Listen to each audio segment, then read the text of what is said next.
Avengers, Doomsday's Last of Us reunion is a really funny experience for Danny Ramirez. What if I told you?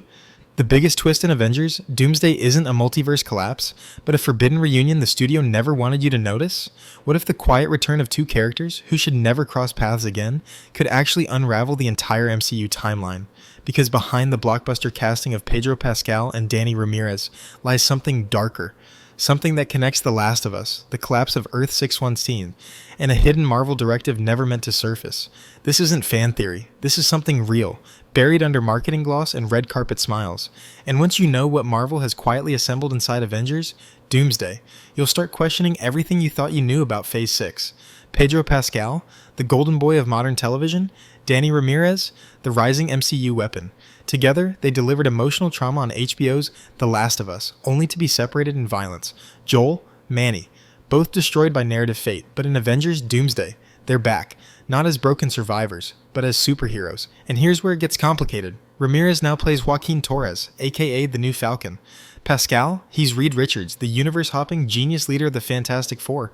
On paper, this is innocent casting, but ask yourself, why bring these two actors back together in the same movie under drastically different identities, unless there's something Marvel wants you to see without fully understanding it? Because Avengers, Doomsday isn't just a crossover event, it's a symbolic rewriting of power, of legacy, and of control. Reed Richards is a man who solves problems by reshaping reality. Joaquin Torres is a man rebuilt by science, wings ripped from past trauma.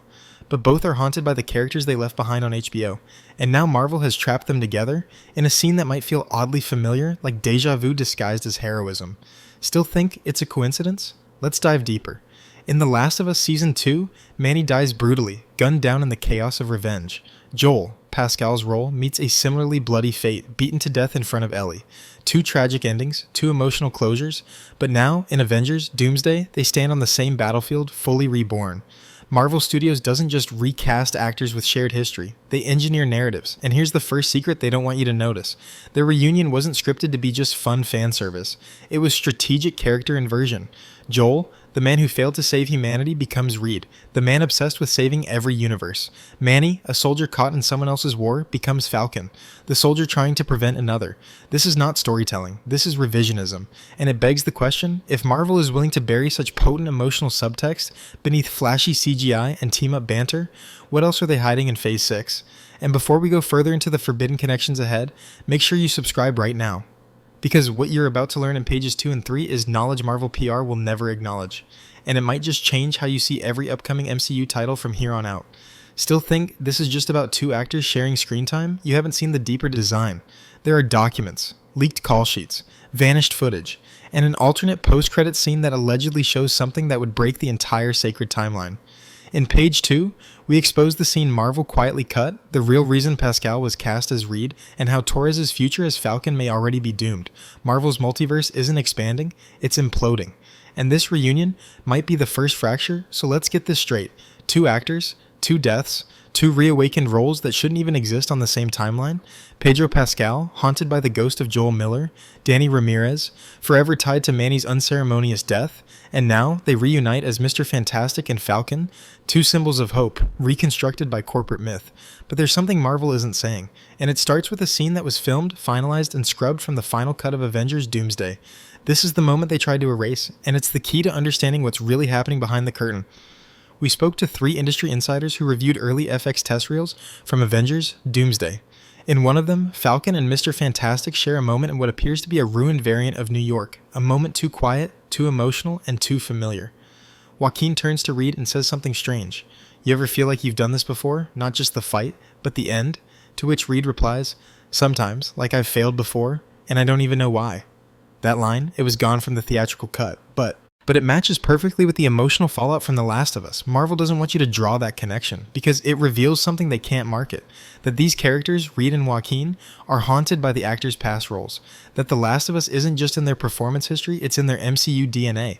Officially, Pedro Pascal was chosen as Reed Richards because he brings emotional gravity and range, but leaked Sony Marvel internal memos suggest something far more calculated.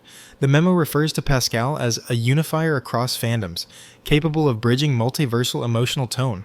Translation? He makes the unbelievable believable. He can sell Reed Richards feeling regret because he lived Joel's regret for years. Marvel didn't cast Pascal to be Reed. They cast him because Joel's failure echoes in Reed's mission, because grief sells better when it's real.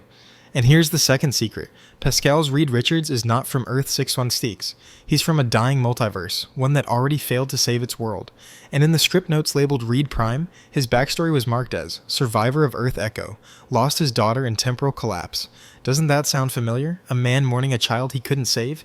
Pascal didn't leave Joel behind. He brought him into Marvel, wrapped him in rubber, gave him a lab coat, and painted him as a genius. But the grief is still there. Marvel thinks you won't notice. But now, you do. Let's talk about Danny Ramirez. Marvel made a bold move passing the Falcon mantle from Sam Wilson to Joaquin Torres. But here's what they didn't tell you. Joaquin's arc is already mapped to end in Doomsday. Why? Because he represents something Marvel is quietly phasing out, unpowered legacy heroes.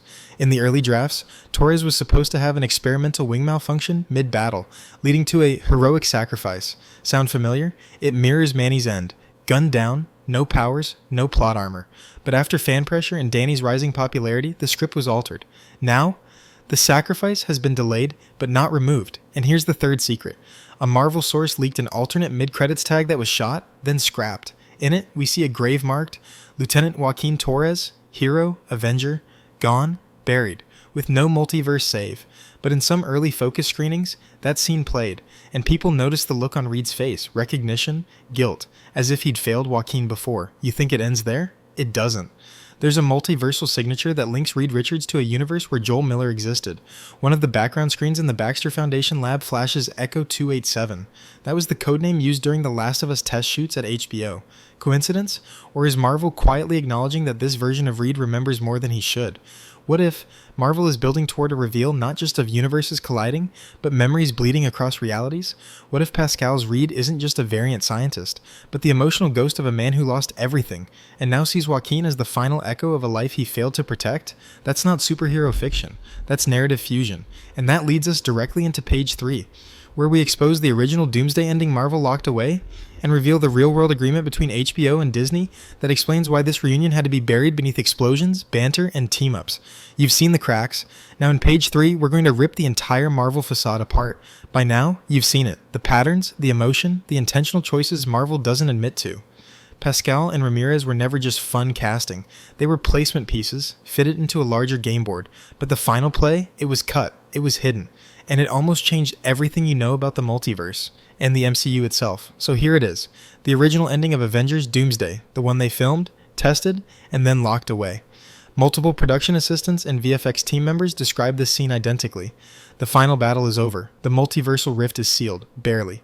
Reed Richards stands on a rooftop in silence, his uniform damaged, breathing heavy. Behind him, Falcon, Joaquin Torres, lands beside him, but he's not okay.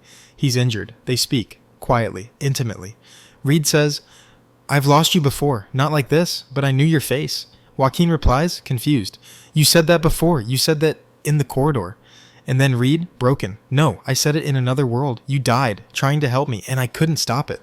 A pause, then Joaquin asks, "Who was I to you?" Reed, "You were the last good thing." This was the climax Marvel deleted. This was the scene that bled too much reality into fiction. It connected the Last of Us timeline directly through memory, not plot, into the MCU, and that was too dangerous, because it broke a fundamental rule of Disney Marvel storytelling. Never acknowledge another franchise's trauma inside your own. It shattered the carefully separated emotions of two studios, and in doing so, it made Reed Richards into something far more complex than Marvel intended. Not just a father, not just a genius, but a man still grieving a soldier he couldn't save, even across timelines. Here's the forbidden document you weren't meant to hear about, an interstudio clause between HBO and Disney Marvel, dated December 2023. A licensing agreement for shared likeness retention over a 24-month cycle. What does that mean? It means both studios knew what they were doing. They knew Pascal and Ramirez had shared emotionally traumatic scenes on The Last of Us, and they agreed, in writing, that no direct emotional continuity could be referenced between the projects. But Marvel pushed it anyway. They filmed those lines. They let Pascal and Ramirez play grief as if it came from somewhere else. They walked the razor's edge of legal implication, until HBO caught it during early screenings. What happened next? Marvel cut the ending, quietly, No reshoots, just silence. Just another vague ending where Reed stares into the sky and Falcon limps away into darkness. Here's what no one is talking about. Marvel is beginning to weaponize emotional bleed-through. They're banking on you recognizing actors, not characters, across timelines. Not just for nostalgia, for layered trauma, for unspoken pain. Because you don't need Joaquin to say Manny, you don't need Reed to say Joel, you already know. Your brain connects it, your heart remembers it. Marvel is now crafting stories for a meta audience. You, the watcher who carries grief from one universe into another. And that's not storytelling, that's manipulation, and maybe that's the fourth and final secret. Marvel doesn't need continuity anymore, it only needs memory, your pain, your unresolved feelings about a man and a soldier who are both doomed to fail. So when they rise again in new costumes and new universes, you cheer. Because you think they've been given a second chance. But the truth, they're still trapped, still playing out grief, still dying in new ways, under different logos. That's the real Doomsday, not the multiverse collapsing, but the audience finally realizing these characters were never allowed to heal. So next time you see Reed Richards and Falcon on screen, look closer, look at their eyes. Do they really look like heroes ready to save the universe? Or do they look like men who've already lived this moment and lost? Marvel wants you distracted by cameos, by portals, by multiversal fanfare. But if you look beyond that, if you feel what's underneath it, you'll see it too. The grief, the echoes, the reunion that was never meant to happen, because it reminds you that even in fiction, some wounds don't close, some ghosts don't leave, and some stories were never allowed to end.